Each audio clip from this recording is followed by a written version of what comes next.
Welcome to Telangana State Board of Intermediate Education Digital Classes for Vocational Courses.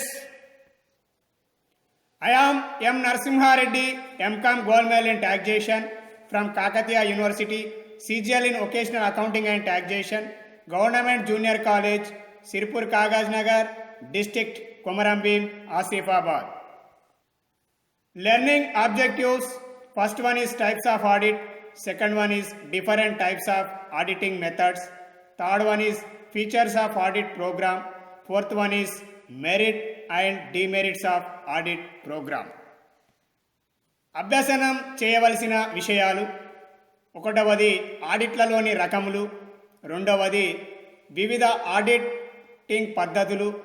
మూడవది audit కార్యక్రమం యొక్క లక్ష్యములు.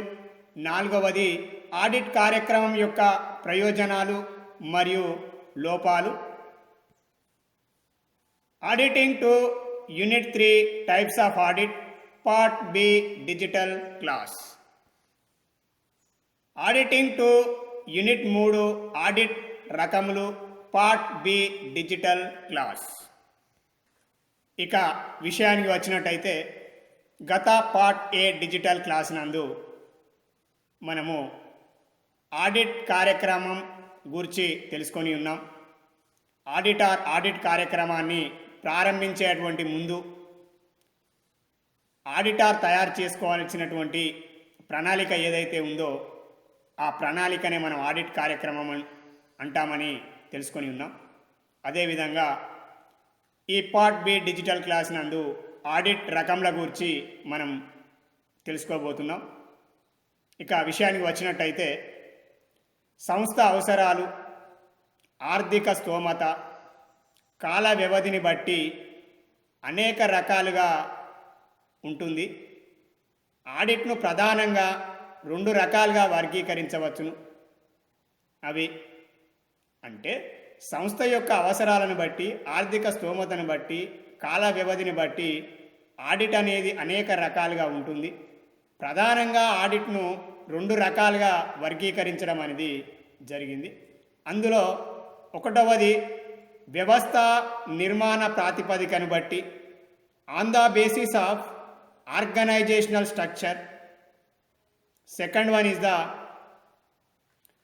రెండవది వాస్తవ దృష్టిని బట్టి లేదా ఆడిట్ నిర్వహణ ప్రాతిపదికన బట్టి practical point of view or on the basis of conduct of audit. ఈ పార్ట్ బి డిజిటల్ క్లాస్ నందు మనము వ్యవస్థ నిర్మాణ ప్రాతిపదికను బట్టి on the basis of organisational structure, ఆడిట్లలోని రకములలో శాసనాత్మకమైనటువంటి ఆడిట్, స్టాచ్యుటరీ ఆడిట్ గురించి, ప్రైవేట్ ఆడిట్ గురించి, ప్రభుత్వ ఆడిట్ అండ్ అంతర్గత ఆడిట్ల గురించి మనము అధ్యయనం చేయబోతున్నాం. ఇంకా ఆ విషయానికి వచ్చినట్టయితే వ్యవస్థ నిర్మాణ ప్రాతిపదికను బట్టి ఆడిట్ను తిరిగి 4 రకాలుగా వర్గీకరించడం అనేది జరిగింది. On the basis of organisational structure. ఒకటవది శాసనాత్మక ఆడిట్, స్టాచ్యుటరీ ఆడిట్. రెండవది ప్రైవేట్ ఆడిట్. మూడవది ప్రభుత్వ ఆడిట్, గవర్నమెంట్ ఆడిట్. నాలుగవది అంతర్గత audit, internal audit. Types of audit. An audit examination may be performed in many ways depending on needs and convenience of the enterprises. It may be once in the year after the financial statements have been prepared of, or continuously round the year at regular or irregular intervals. Auditing can be divided into broadly 2 categories. On the basis of organizational structure of the enterprises under audit. Another one is the independent audit, may be classified as statutory audit and private audit government audit and internal audit. Here, an audit examination may be performed in many ways depending upon on needs and convenience of the enterprise. It may be once in year after the financial statements have been prepared, or continuously round the year at regular or irregular intervals. On the basis of organizational structure of the enterprises under audit, independent audit may be classified as statutory audit and private audit. ఇక విషయానికి వచ్చినట్టయితే ఆడిట్ల రకములలో మనము 1వది మరియు వ్యవస్థా నిర్మాణ ప్రాతిపదికను బట్టి ఆడిట్ను మనము వర్గీకరించడం అనేది జరిగింది. అందులో భాగంగా ఆడిట్ల రకములలో 1వది శాసనాత్మక ఆడిట్, స్టాచ్యూటరీ ఆడిట్ గురించి మనము ఇప్పుడు తెలుసుకోబోతున్నాం. చట్టం ప్రకారం స్థాపించబడిన సంస్థల ఆడిట్ను శాసనాత్మక ఆడిట్ అంటారు. ఈ ఆడిట్ చట్టం ప్రకారం తప్పనిసరిగా జరగవలెను. చట్టం ప్రకారం ఏర్పాటైన సంస్థలు, ఉదాహరణకు జాయింట్ స్టాక్ కంపెనీలు, బ్యాంకింగ్ కంపెనీల చట్టం కింద నమోదైనటువంటి బ్యాంకులు, అదేవిధంగా బీమా సంస్థల చట్టం కింద నమోదైనటువంటి బీమా సంస్థలు, పబ్లిక్ కార్పొరేషన్లు, ధర్మ సంస్థలు, అదేవిధంగా సహకార సంస్థలు మొదలగునవి శాసనాత్మక ఆడిట్ను, స్టాచ్యూటరీ ఆడిట్ను తప్పనిసరిగా నిర్వహించవలసి ఉంటుంది. ఈ శాసనాత్మక ఆడిట్ విషయానికి వచ్చినట్టయితే ప్రభుత్వ శాసనాల క్రింద విధిగా కొన్ని సంస్థలు వార్షిక లెక్కలను ఆడిట్ చేయించవలను. అవి జాయింట్ స్టాక్ కంపెనీలే కావచ్చు, బ్యాంకులే కావచ్చు, లేదా బీమా కంపెనీలు, సహకార సంస్థలు మొదలైనవి. వీటికి సంబంధించిన ఆడిట్ను శాసనాత్మకమైన ఆడిట్ అందురు. వాటాదారుల హక్కుల పరిరక్షణకు కంపెనీలు ఆడిట్ నిర్బంధం చేయబడినది కంపెనీలకు. ఈ ఆడిట్ను చేయు ఆడిటర్కు చట్టపరమైనటువంటి అర్హతలు ఉండవలను. కంపెనీ ఆడిటర్ వాటాదారులకు ప్రతినిధి. అందుచేత అతడు వాటాదారుల శ్రేయస్సును దృష్టిలో ఉంచుకొని వ్యవహరించవలసి ఉంటుంది. ఈ రకమైనటువంటి శాసనాత్మకమైనటువంటి ఆడిట్ ఏదైతే ఉందో, ఈ ఆడిట్కు సంబంధించినటువంటి కొన్ని ముఖ్యమైనటువంటి లక్షణాలను కనుక మనం పరిశీలించినట్టయితే, ఇది నిర్బంధమైనటువంటి ఆడిట్. ఎందుకనగా చట్టబద్ధంగా ఏర్పాటైనటువంటి సంస్థలు ఏవైతే ఉన్నాయో చట్ట నిబంధనల ప్రకారం తప్పనిసరిగా నిర్బంధంగా వ్యాపారాది ఖాతా పుస్తకాలు, సంస్థ ఖాతా పుస్తకాలను మరియు ఆర్థిక నివేదికలు ఏవైతే ఉన్నాయో ఆ ఆర్థిక నివేదికలను తప్పనిసరిగా ఆడిట్ చేయించవలసి ఉంటుంది. ఇది సంపూర్ణమైనటువంటి ఆడిట్. అదేవిధంగా శాసనాత్మక ఆడిటర్ నియామకానికి సంబంధించిన నిబంధనలు సంబంధిత చట్టంలోని రూపొందించబడి ఉంటాయి. అంటే దీని అర్థం శాసనాత్మక ఆడిటర్ నియామకానికి సంబంధించి శాసనాత్మకమైనటువంటి ఆడిట్ చేయబోయేటువంటి ఆడిటర్ యొక్క నియామకానికి సంబంధించిన నిబంధనలన్నీ కూడా సంబంధిత చట్టంలో రూపొందించబడి ఉంటాయి. అదేవిధంగా ఈ ఆడిటర్ చట్టపరమైనటువంటి అర్హతలను కలిగి ఉంటే మాత్రమే శాసనాత్మక ఆడిట్ చేసేటకు అర్హుడు. అదేవిధంగా ఈ ఆడిటర్ స్వతంత్రుడు. కంపెనీ నిర్వహణ మరియు నియంత్రణ ఇతనిపై ఉండదు. ఇతను కేవలం వాటాదారుల శ్రేయస్సు దృష్ట్యా వాటాదారుల తరపున ఆడిట్ చేయడం అనేది జరుగుతుంది. అదేవిధంగా సంస్థ యొక్క యథార్థ ఆర్థిక స్థితిని వాటాదారులకు తెలియజేయుట, అదేవిధంగా డైరెక్టర్ల నిర్వహణ అధికారాలు మోసాలు చేయకుండా చూచుట, తద్వారా వాటాదారులకు రక్షణ కల్పించడం కోసం ఆడిటారు చట్ట నిబంధనలకు లోబడి చట్టంలోని నిబంధనలను అనుసరిస్తూ అతని యొక్క నియామకాన్ని, అదేవిధంగా అతను ఆడిట్ యొక్క పనిని ప్రారంభించవలసి ఉంటుంది. ఇక శాసనాత్మక ఆడిట్ అనేది తప్పనిసరి అయిన సందర్భంలో ఏ సంస్థలు, ఏ కంపెనీలు, అదేవిధంగా ఏ యొక్క వ్యాపార సంస్థలు చట్టపరమైనటువంటి అదేవిధంగా శాసనాత్మక ఆడిట్ను నిర్వహించవలసి ఉంటుందో మనం కనుక పరిశీలించినట్టయితే కింద దిగువ ఇచ్చినటువంటి ఏ కంపెనీల చట్టం 1956 కింద నమోదైనటువంటి జాయింట్ స్టాక్ కంపెనీలు. అదేవిధంగా బి బ్యాంకింగ్ రెగ్యులేటెడ్ చట్టం 1949 ప్రకారం ఏర్పడినటువంటి బ్యాంకులు. అదేవిధంగా సి బీమా సంస్థలు చట్టం 1938 కింద నమోదైనటువంటి బీమా సంస్థలు.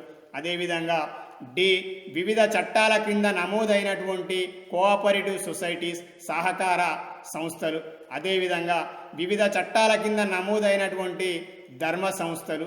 అదేవిధంగా ఎఫ్ విషయానికి వచ్చినట్టయితే వివిధ రకాల పబ్లిక్ కార్పొరేషన్లు ఏవైతే ఉన్నాయో ఈ కంపెనీల చట్టం కింద నమోదైనటువంటి జాయింట్ స్టాక్ కంపెనీలే కావచ్చు, బ్యాంకింగ్ రెగ్యులేటెడ్ చట్టం 1940 ప్రకారం ఏర్పడినటువంటి బ్యాంకులే కావచ్చు, లేదా 1938 చట్టం క్రింద నమోదైనటువంటి బీమా సంస్థలే కావచ్చు, అదేవిధంగా వివిధ చట్టాల క్రింద నమోదైనటువంటి సహకార సంఘాలే కావచ్చు, అదేవిధంగా వివిధ చట్టాల క్రింద నమోదైనటువంటి ధర్మ సంస్థలే కావచ్చు, లేదా వివిధ పబ్లిక్ కార్పొరేషన్లు ఏవైతే ఉన్నాయో ఈ పబ్లిక్ కార్పొరేషన్లు మొదలగు వాటి అన్నీ కూడా శాసనాత్మక ఆడిట్ అనేది తప్పనిసరిగా చేయించవలసి ఉంటుంది. Types of audit. First one is the statutory audit, where audit in the case of an enterprise is made compulsory by law. It is called statutory audit. Statutory audit is carried out in the case of following organizations. First, we need to learn about statutory audit. Here, the appointment of auditors, manner of audit, contents of audit report, etc. are specifically mentioned in any enactment. The audit conducted with reference to them is called statutory audit. Statutory audit is a compulsory audit and is to be carried out each year by an auditor called statutory auditor in India. The accounts of joint stock companies, banking companies, insurance companies, cooperative societies, trust institutions are subject to compulsory statutory audit. The Companies Act, for example, contains provisions dealing with the appointment of auditor, rights and duties of auditor, matters to be included in audit report, and so on. The Banking Regulation Act 1949 deals with the audit of banking companies. Cooperative Societies Act, Public and Charitable Trust Acts of various states deal with the audit of these entities. And life and general insurance audits are governed by special enactments commencing these entities. The audit of accounts of Union of India, states, government departments, undertakings, local bodies are done by government auditors. The appointment of auditor is as per the articles of the Constitution of India. Under the Article 148 of the Constitution, the President of India shall appoint the Controller and Auditor General of India. Who is the prime authority in the audit hierarchy of government accounts? Statutory audit is carried out in the case of following organizations. A. Joint stock companies registered under the Companies Act 1956. B is the banking companies regulated under the Banking Companies Act of 1949. C. Insurance companies governed by Insurance Act 1938. D. Cooperative societies registered under various regulations, Societies Act of the states, and cooperative societies registered under various religious societies Act of the states. E. Public and charitable trust registered under various religious and endowment acts. F. Public corporations set up under the Act of the Parliament of State Legislative. ఈ శాసనాత్మకమైన audit యొక్క ముఖ్య లక్షణాలు. ఏ. ఈ auditor చట్టపరమైనటువంటి అర్హతలు తప్పనిసరిగా కలిగి ఉండవలను. అనగా ఈ ఆడిటర్ చార్టర్డ్ అకౌంటెంట్ చట్టం 1949 నిబంధనల ప్రకారం చార్టర్డ్ అకౌంటెంట్ అయి ఉండవలను. అంటే ఈ శాసనాత్మక ఆడిట్ చేయబోయేటువంటి ఆడిటర్ ఎవరైతే ఉన్నారో ఆ ఆడిటర్కు తప్పనిసరిగా చార్టర్డ్ అకౌంటెంట్ చట్టం 1949 నిబంధనల ప్రకారం అతను చార్టర్డ్ అకౌంటెంట్ అయి ఉండవలను. లేని ఎడల శాసనాత్మక ఆడిట్ చేసుటకు అర్హుడు కాదు. అంటే ఈ ఆడిటర్కు చట్టపరమైనటువంటి అర్హతలు తప్పనిసరిగా కలిగి ఉండవలను. అనగా ఈ ఆడిటర్ చార్టర్డ్ అకౌంటెంట్ చట్టం 1949 నిబంధనల ప్రకారం చార్టర్డ్ అకౌంటెంట్ అయి ఉండవలను. ఇక బి విషయానికి వచ్చినట్టయితే శాసనాత్మక ఆడిటర్ నియామకానికి హక్కులు మరియు బాధ్యతలకు సంబంధించి నిబంధనలు చట్టంలో రూపొందించబడి ఉంటాయి. అంటే శాసనాత్మక ఆడిటర్ యొక్క నియామకానికి, అదేవిధంగా శాసనాత్మక ఆడిటర్కు ఉండవలసినటువంటి హక్కుల గురించి, అదేవిధంగా శాసనాత్మక ఆడిటర్కు ఉండవలసినటువంటి బాధ్యతల గురించి సంబంధించినటువంటి నిబంధనలు సంబంధిత చట్టంలో రూపొందించబడి ఉంటాయి. ఆ సంబంధిత చట్టంలో రూపొందించినటువంటి నిబంధనలు ఏవైతే ఉన్నాయో ఆ నిబంధనలకు అనుగుణంగా, ఆ నిబంధనలకు అనుసారంగా మాత్రమే శాసనాత్మక ఆడిటర్ నియామకం మరియు హక్కులు మరియు బాధ్యతలకు సంబంధించి ఆడిట్ చేయవలసి ఉంటుంది. ఇక సి విషయానికి వచ్చినట్టయితే ఆడిటర్ స్వతంత్రుడు. కంపెనీ నిర్వాహకుల నియంత్రణ ఇతనిపై ఉండదు. ఎందుకనగా ఆడిటర్ బయటి వ్యక్తి, అదేవిధంగా స్వతంత్రుడు, అదేవిధంగా కంపెనీ యొక్క ఉద్యోగి కాదు. అదేవిధంగా చట్ట నిబంధనల ప్రకారం అదేవిధంగా నియమించబడి ఆ చట్ట నిబంధనల ప్రకారం హక్కులను బాధ్యతలను కలిగి ఉండి అదేవిధంగా నిబంధనలను పాటిస్తూ చట్ట నిబంధనలను పాటిస్తూ శాసనాత్మకమైనటువంటి ఆడిట్ని నిర్వహించేటువంటి స్వతంత్రుడు కావున ఇతనికి ఆ సంస్థల యొక్క యాజమాన్యం ఎవరైతే ఉన్నారో ఆ యాజమాన్యంపై ఇతను ఆధారపడవలసినటువంటి అవసరం లేదు. ఎందుకనగా కంపెనీ నిర్వహణకు నియంత్రణ ఇతనిపై ఆధారపడి ఉండదు.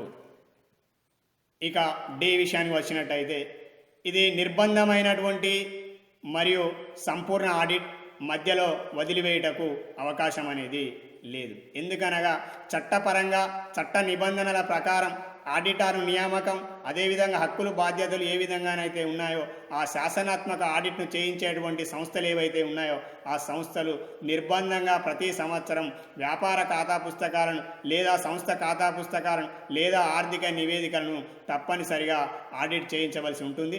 ఇక ఇట్టి ఆడిట్ను మధ్యలో వదిలివేయుటకు అవకాశం లేదు. ఈ శాసనాత్మక ఆడిట్ సంబంధించినటువంటి ముఖ్య లక్షణాలలో అంటే ఇది నిర్బంధమైనటువంటి ఆడిట్, అంటే తప్పనిసరిగా చేయించవలసినటువంటి ఆడిట్. అదేవిధంగా ఇది సంపూర్ణ ఆడిట్, దీనిని మధ్యలో వదిలివేయటకు అవకాశం లేదు. అదేవిధంగా శాసనాత్మక ఆడిటర్ నియామకానికి సంబంధించి నిబంధనలకు సంబంధించి చట్టంలో రూపొందించబడి ఉంటాయి ఆయా చట్టాలలో. అదేవిధంగా ఈ ఆడిటర్కు చట్టపరమైనటువంటి అర్హతలు అనేది తప్పనిసరిగా కలిగి ఉండవలను. అదేవిధంగా ఈ ఆడిటర్ స్వతంత్రుడు, కంపెనీ నిర్వహణ నియంత్రణ ఇతనిపై ఉండదు. Types of audit. First one is statutory audit. The main features of statutory audit are as under: A. The audit is to be carried out only by person who are qualified under the Chartered Accountant Act of 1949. B. The rights, duties and liabilities of an independent auditor are governed by law. They cannot be curtailed by the owner, shareholder of the enterprise. C. An independent auditor is to represent the shareholder owners and is not to subserve the interest of the management of the enterprise. D. A statutory audit cannot be partial or incomplete in any respect. శాసనాత్మక audit యొక్క లక్షణాలను తెలుసుకున్న విధంగానే శాసనాత్మక audit యొక్క ప్రయోజనాలను మనం ఇప్పుడు తెలుసుకోబోతున్నాం. ఏ శాసనాత్మక ఆడిట్ యొక్క ప్రయోజనాల్లో డైరెక్టర్లు, నిర్వహణ అధికారులు మోసాలు చేయకుండా చూచుట, తద్వారా వాటాదారులకు రక్షణ కల్పించుట. అంటే ఈ కంపెనీ తరహా వ్యాపార సంస్థలు ఏవైతే ఉన్నాయో, కంపెనీ తరహా వ్యాపార సంస్థల్లో పెట్టుబడి ఒకరిది కాగా నిర్వహణ బాధ్యత మరొకరిది. అందుచేత పెట్టుబడిదారులు ఎవరైతే ఉన్నారో, వాటాదారులు ఎవరైతే ఉన్నారో, ఆ వాటాదారులే ఆ కంపెనీకి నిజమైనటువంటి యజమానులు. అదేవిధంగా ఈ వాటాదారులు ఎవరైతే ఉన్నారో, యజమానులు ఎవరైతే ఉన్నారో, నిర్వహణ బాధ్యతలను యజమానులు చూడరు. అందుచేత కొద్దిమంది డైరెక్టర్లు మరియు నిర్వహణ అధికారులే ఈ యొక్క కంపెనీని నడిపించడం జరుగుతుంది. అందుచేత ఈ డైరెక్టర్లే కానీ, ఏ నిర్వహణ సిబ్బందే కానీ, అధికారులే కానీ మోసాలు చేయకుండా చూచుట, తద్వారా వాటాదారులకు రక్షణ కల్పించుట. అంటే వాటాదారులు నిజమైనటువంటి యజమానులు కాబట్టి యజమానులు పెట్టినటువంటి పెట్టుబడికి మరియు యజమానులకు ఈ ఆడిటారు రక్షణ కల్పించవలసి ఉంటుంది. ఎందుకనగా మోసాలను, ఏవైనా దోషాలు కనుక జరిగినట్టయితే వాటిని కనిపెట్టి వాటిని అరికట్టి వాటాదారులకు రక్షణ కల్పించవలసి ఉంటుంది. ఇక బి, సంస్థ యొక్క యథార్థ ఆర్థిక స్థితిని వాటాదారులకు తెలియజేయుట.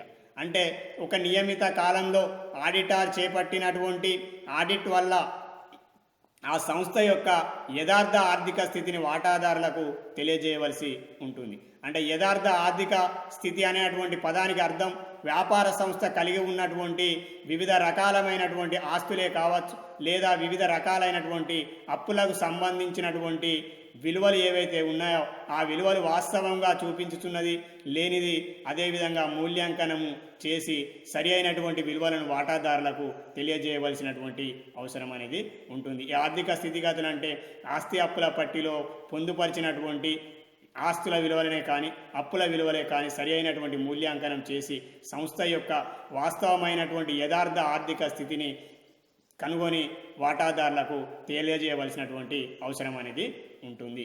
ఇక సి, సంస్థ లెక్కల తయారీలో, నివేదికల సమర్పణలో చట్టబద్ధమైనటువంటి లాంఛనాలను పాటించినది లేనిది చూచుట. ఈ శాసనాత్మక ఆడిట్ అనేది చట్టపరంగా చట్ట నిబంధనలకు అనుగుణంగా వ్యాపారాది సంస్థలు ఏవైతే ఉన్నాయో, లేదా శాసనపరమైనటువంటి ఆడిట్ తప్పనిసరి అయినటువంటి సంస్థలు ఏవైతే ఉన్నాయో ఆ సంస్థలు చట్టంలో పొందుపరిచినటువంటి నిబంధనల ప్రకారం సంస్థ లెక్కలను తయారు చేసినది, అదేవిధంగా ఆర్థిక నివేదికలను తయారు చేసినది లేనిది, అదేవిధంగా సమర్పణలో చట్టబద్ధమైనటువంటి లాంఛనాలను పాటించినది లేది చూడవలసి ఉంటుంది. అంటే ఇక్కడ చట్టంలో పొందుపరిచినటువంటి నిబంధనకు అనుసారంగా ఆ యొక్క సంబంధిత శాసనాత్మక ఆడిట్ చేయించవలసినటువంటి సంస్థ యొక్క వ్యాపార లెక్కలను తయారు చేసినది లేనిది, అదేవిధంగా నివేదికలను సమర్పించేటువంటి సమయంలో చట్టపరమైనటువంటి నిబంధనలను అదేవిధంగా లాంఛనాలను పాటించినది లేనిది ఆడిటర్ చూడవలసినటువంటి అవసరం అనేది ఉంటుంది. అదేవిధంగా డి విషయానికి వచ్చినట్టయితే నిర్వహణ అధికారులు వారి విధులు సక్రమంగా నిర్వహించుచున్నది లేనిది చూడవలసి ఉంటుంది. ఎందుకనగా ఇక్కడ నిర్వహణ మేనేజ్మెంట్ ఏదైతే ఉందో నిర్వహణ అధికారులు వేరే, అదేవిధంగా కంపెనీలో పెట్టుబడి పెట్టినటువంటి వాటాదారులు ఎవరైతే ఉన్నారో వాటాదారులు వేరే. పెట్టుబడిదారులు ఒకరు కాగా కంపెనీని నిర్వహణ బాధ్యతలను చేపట్టేటువంటి డైరెక్టర్లే కావచ్చు, నిర్వహణ సిబ్బంది వారి యొక్క విధులను సక్రమంగా నిర్వహించుతున్నది లేనిది చూడవలసినటువంటి అవసరం అనేది ఉంది. Types of audit, advantages of statutory audit are as under. A, the shareholder of company have no access to the books of accounts, and therefore the accounts which have been maintained by the director are audited by an auditor. B, shareholder naturally look up to the auditor for his expert opinion as to the claim made by the management regarding of business operations and financial conditions of the enterprise. C, as such a compulsory independent reporting on its statements by a professionally qualified and competent person is only proper. D, an auditor acts as check upon dishonest employee who is number of may be very large in the organization. A unique feature of company form of organizations is that the ownership and management lie in the hands of different people. Therefore, it is mandatory for companies to get their books of accounts audited. The financial statements are prepared by the management. The owner needs assurance that the financial statements prepared by the management are reliable. Among the different types of audit, company audit is the most common. Therefore, in India and in other countries, there are legal requirements for audit of financial statements of companies. ఇక శాసనాత్మక ఆడిట్లలో సహకార మరియు సహకార సంఘాల చట్టం క్రింద నమోదైనటువంటి audit తప్పనిసరి అయిన సంఘాలకు ప్రయోజనాలు. అంటే సహకార మరియు సహకారాల సంఘాల చట్టం క్రింద నమోదైనటువంటి సంస్థలు ఏవైతే ఉన్నాయో ఆ సంస్థలకు సంబంధించినటువంటి మనం లాభాలను కనుక ప్రయోజనాలను కనుక పరిశీలించినట్టయితే, ఏ నిర్వహణ అధికారుల సంఘం ఏదైనా మోసాలకు పాల్పడినది లేనిది తెలుసుకునుట.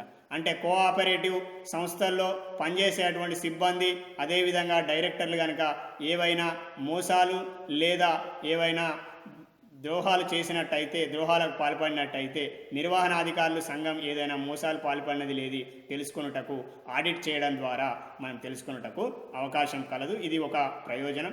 రెండవది, సంఘం లేదా సంస్థ ఖాతాల పుస్తకాలు సక్రమంగా నిర్వహించుచున్నది లేనిది తెలుసుకొనుట.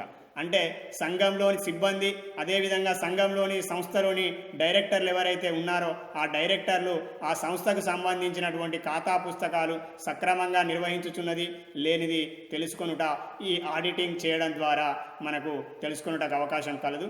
అందుచేత దీనిని కూడా మనం ఒక ప్రయోజనంగా చెప్పడం అనేది జరిగింది. అదేవిధంగా సంఘం లేదా సంస్థ నిర్వాహకులు నిరాధారమైన నిందారోపణలను నివృత్తి చేయుటకును.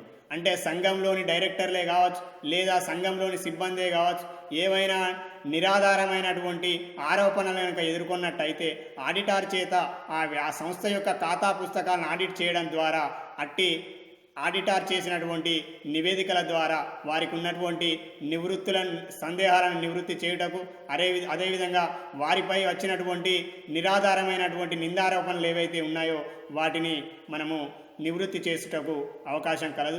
అదేవిధంగా డి విషయానికి వచ్చినట్టయితే, ప్రజాధనంతో నడిచే శాసనాత్మక కార్పొరేషన్లో పెట్టుబడి పెట్టిన వారిలో ఆత్మవిశ్వాసాన్ని నింపడం కోసం, అదేవిధంగా వారికి నమ్మకాన్ని కల్పించడం కోసం ఈ శాసనాత్మక ఆడిట్ చేయించడం ద్వారా శాసనాత్మక ఆడిటర్ కనుక తనిఖీ చేసినట్టయితే అవి నమ్మదగిన విధంగా ఉండడం అనేది జరుగుతుంది. Types of audit. Advantages of cooperative societies or Societies Registration Act, registered under the Registration Act. In case of cooperative societies or societies registered under the Societies Registration Act, a compulsory audit serves the triple purpose of: first, being a check against fraud by the managing committee; b, helping in the proper maintenance of the books and accounts; c, shielding the member of the managing committee against uniformed and baseless criticism; d, in the case of statutory corporations, the need and importance of a compulsory independent audit cannot be overemphasized because they are financed by the public money. ఇక part C digital class నందు మనము ట్రస్టుల యొక్క audit, అదేవిధంగా ట్రస్టుల audit యొక్క ప్రయోజనాల గురించి, అదేవిధంగా private audit మరియు ప్రైవేట్ ఆడిట్ యొక్క ప్రయోజనాలు, అదేవిధంగా ప్రైవేట్ ఆడిట్ యొక్క లోపాల గురించి తెలుసుకోబోతున్నాం. Thank you.